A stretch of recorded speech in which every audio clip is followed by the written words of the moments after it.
Pangasinan. Magandang araw buong mundo. Narito na naman ang mga balitang nakalap ng Pangasinan Watch.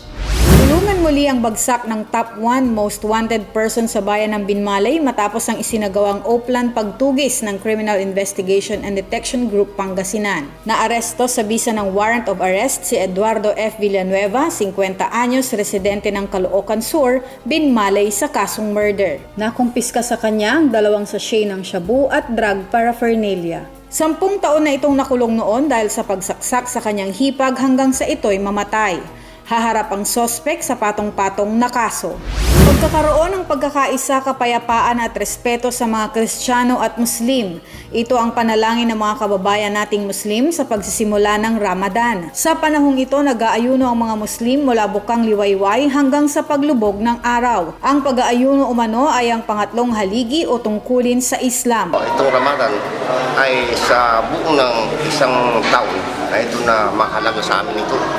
Dahil ang sabi ng Prophet na Muhammad sallallahu alaihi wasallam, pag masawa mo itong 30 days na Ramadan, pagdating mo sa kabilang buhay, makakakain lahat ng mga tao na gumagawa din. Tatalikdan nila ang pagkain, pag-inom, paninigarilyo at pakikipagtalik sa loob ng isang buwan. Ito ay nakatuon sa spiritual na bahagi ng katawan na siyang daan upang mapalapit sa dakilang ala. Ang hindi namin gawin sa itong fasting talaga, hindi kami magkapagsalita ng masama at saka hindi namin sasaktan ng tao talaga. Sa fasting, sa itong 30 days lang na walang kain-kain talaga.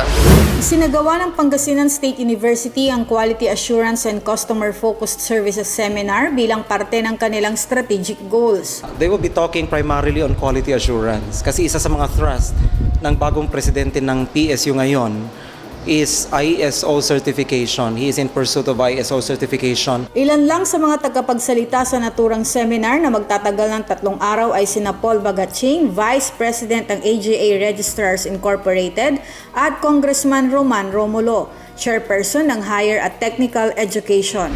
Pinangunahan ni Dagupan City Mayor Belen Fernandez ang unveiling ng tarpaulin ng bottom-up budgeting project sa harapan ng City Hall.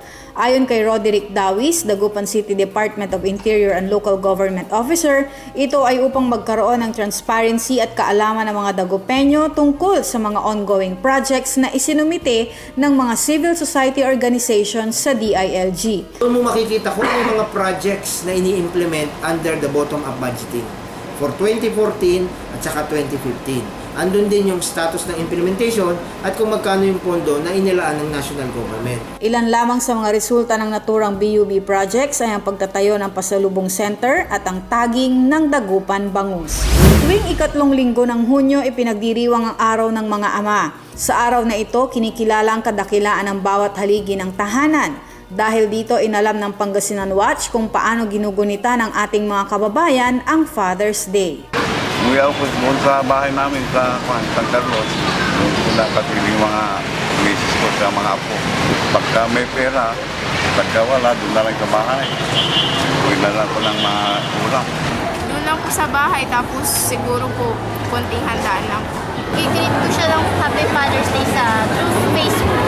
Kasi hindi ko siya kasama. Sabihin, mag-thank you lang ako sa kanya.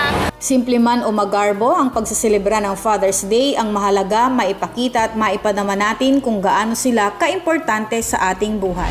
Bukod sa ginagamit na pakikipagbalitaan sa mga pamilya at kaibigan, ginagamit na din ng mga Pangasinan netizen ang Facebook sa negosyo at komersyo. Online selling at Facebook store ang tawag sa mga grupo sa website na nagba-buy and sell. Marami-rami na rin ang mga Pangasinensing nagmimiyembro at nakakabenta ng mga produkto sa Facebook. Pangasinenses are into online selling because it is very convenient. They don't need to go to the nearest store. Hindi na sila maglalakad. All they need to do is just open Facebook and then scroll on their newsfeed. Madali lang kumita ng pera dito. Mag-post lang ng anumang produkto at kapag may nagka-interes, pag-uusapan ang presyo at ang meet-up. Sa meet-up, nagtatapos ang transaksyon. Subalit may paalala si Mark sa mga mahilig sa online buying and selling. For online sellers, make sure when you sell, take pictures of your item and claim it if it's brand new or second hand.